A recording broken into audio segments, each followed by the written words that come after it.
Welcome in Sports Talk at the Stadium, Williams-Brice Stadium in Columbia, where this afternoon South Carolina breaks its two-game losing streak, defeating Central Florida 31-14 before an announced crowd of about 78,000 on a day in which it was overcast and there was a threat of rain most of the day. But for the most part, the rain did not come down, though the field was very wet to the point where they kept the band off the field all day long. Nothing in the pregame and nothing at halftime.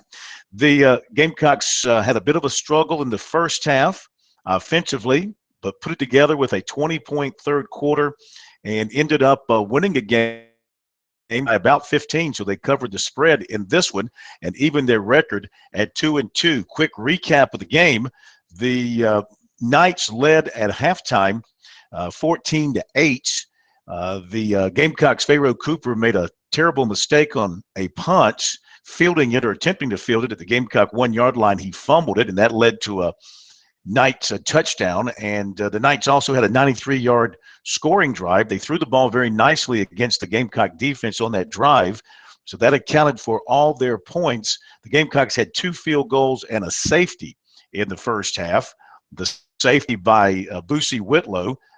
And also Fry had a 52-yard field goal. That's a career long for him. That accounted for their scoring. But the Gamecocks put it together in the second half with Lorenzo Nunez leading the way.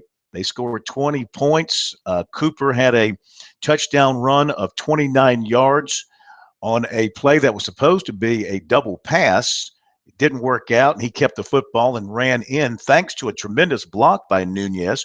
He also had a 35-yard touchdown catch from Nunez in the quarter. Nunez also threw a 13-yard touchdown pass to Jacob August. Gamecocks closed out the scoring on a Fry field goal in the fourth quarter. Nunez was he was huge today. I think he gives the Gamecocks a real chance at quarterback. Now, I know it's just his first real game, and there can be a lot of ups and downs, but as we've talked about on the show, this young man has a lot of talent. One thing he can do is run. He can run the read option. He has got an extra gear, and that can be very valuable. Is he going to be is he a great passer? Absolutely not. Not at this point, though he did display better touch than I think a lot of us thought. Arm strength, he underthrew a few passes, so his arm strength maybe is a little bit in question right now, but that will come. Can he become a very good passer? Don't think there's any question under the tutelage of Spurrier and Mangus that he will become a very good passer, but there should be no turning back for South Carolina at quarterback. This is the guy. This is the guy they've got to go with. This is the guy that will give them a chance moving forward going to Missouri next weekend. Defensively, they were playing statistically the worst offensive team in football, and they held UCF under its average by about 18 yards. They held UCF to 230 yards. The move of Sky Moore to will linebacker, inserting T.J. Holloman as a starter at Mike linebacker paid off huge. Holloman had 2 interceptions in the second half. We saw a lot of Boosie Winslow and Shamik Blackshear at defensive end, and both looked good. So they were rotating those defensive ends in on passing situations, those 2 young guys, and they looked very good. Got a nice push on the offensive line, and Whitlow, as I mentioned earlier, had that sack and that safety in the first half. So I like the way those 2 look.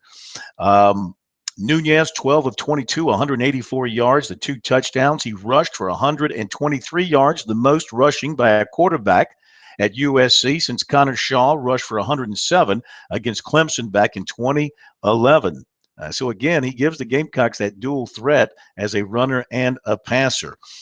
Back on defense, T.J. Gurley had a very nice game at the Spur with 10 tackles. Sky Moore, his normal outstanding performance with 9 tackles. So they still have some work to do in the pass defense. On the 1 touchdown drive Central Florida had, they really diced the Gamecocks up with the slants and the short passing game. But then again, if you're going to play the two deep zone, that's what you're going to give up. You live with that by hoping that the offense will make a mistake in the passing game, and they did with the 2 interceptions. So, it was a tough week for Gamecock football after the beating they took at Georgia.